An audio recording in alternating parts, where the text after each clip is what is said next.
भाग 5 गुप्त काल 319 550 ईस्वी। गुप्त काल को भारत का स्वर्ण युग कहा जाता है। सम्राट चंद्रगुप्त प्रथम, समुद्रगुप्त और चंद्रगुप्त द्वितीय जैसे शासकों ने भारत को समृद्ध बनाया। इस काल में कला, विज्ञान, गणित, खगोल शास्त्र, साहित्य और वास्तुकला ने अपूर्व विकास किया।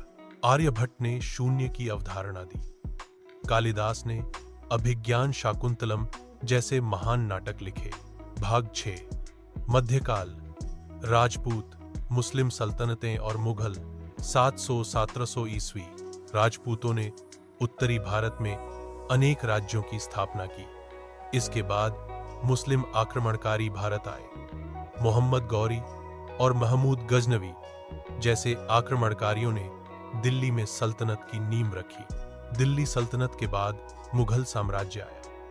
बाबर ने पानीपत की पहली लड़ाई 1526 में इब्राहिम लोदी को हराया। अकबर ने धार्मिक सहिष्णुता अपनाई और विशाल साम्राज्य खड़ा किया। शाहजहां ने ताजमहल बनवाया, जो आज भी भारत की पहचान है।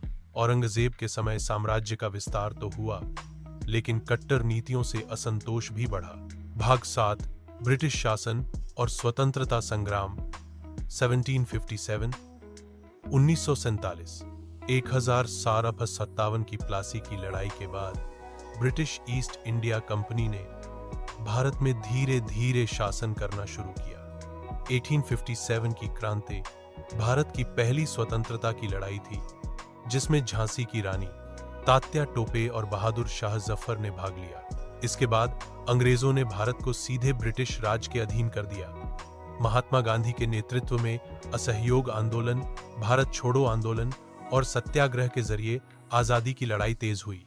15 अगस्त 1947 को भारत स्वतंत्र हुआ। भाग 8 स्वतंत्र भारत 1947 से अब तक। स्वतंत्रता के बाद भारत ने लोकतंत्र अपनाया। डॉ. भीमराव अंबेडकर ने भारत का संविधान तैयार किया। पंडित नेहरू भारत के पहले प्रधानमंत्री बने।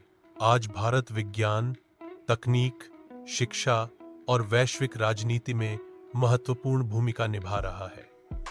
अनेक उतार चढ़ावों के बाद भी भारत एक मजबूत और विविधता से भरा लोकतांत्रिक देश बना हुआ है।